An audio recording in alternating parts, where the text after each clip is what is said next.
بسم الله الرحمن الرحيم. السلام عليكم ورحمة الله وبركاته. طبعا أولا نترحم على جميع شهدائنا الأبرار، شهداء ثورة 17 فبراير، وطبعا نشكر المجلس الانتقالي، وباسم حركة جيل الأحرار نقدم للمجلس أنفسنا ودعمنا، ومن أجل الثورة نقدم أرواحنا. ونشكر كل القنوات الجديدة الليبية، قنوات الحرة، قنوات الأحرار، وطبعا نشكر برنامج ليبيا أونلاين. طبعا احنا شباب حركة جيل الأحرار حركة شبابية مستقلة تأسست من بداية الانتفاضة، والحركة مرحلة ثلاثة مراحل.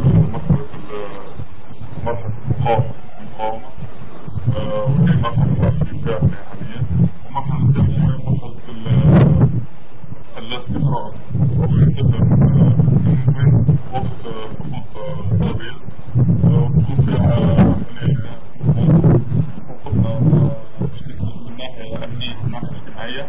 والمرحلة الثالثة مرحلة الأعمار أو التطور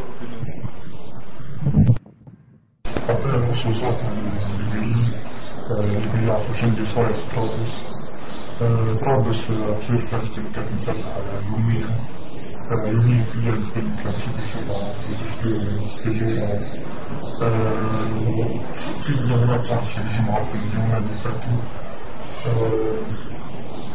أمس صار في فصل الميت، والفصل كان مكتف على أنظار وفناش، كان استهداف المحافظ الكثيرة.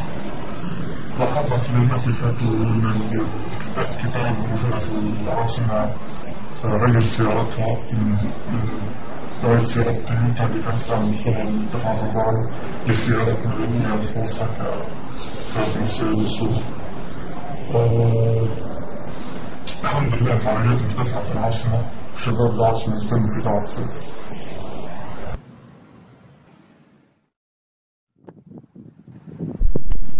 طبعا ظاهر الناس هم مؤيدين من بعض، لكن عدد كبير منهم جاهز لصراحة الصفر من دون الدولة. فالحقيقة أن نكون مساعدين الثوار من داخل المدينة بشكل سري ومؤثر بشكل كبير. أما القلة المؤيدة للقذافي كثير من الكتائب والمستفيدين والمشاهدة وانخفاض معنوياتهم يزيد كل ساعة. أما الثوار معنوياتهم تزيد بشكل مستمر، طبعا يوميا اتصال وتنسيق بين الحركات يظهر بشكل واضح بدل ما كانت بشكل تجاري وفردي. وهنا بنوضح على شيء مهم هو وغير لاحظ طبعا الإعلام، هو في نشر المناشير في أكثر من منطقة في طرابلس يشجع الثوار على حرق الكتائب ينظمها الثورة.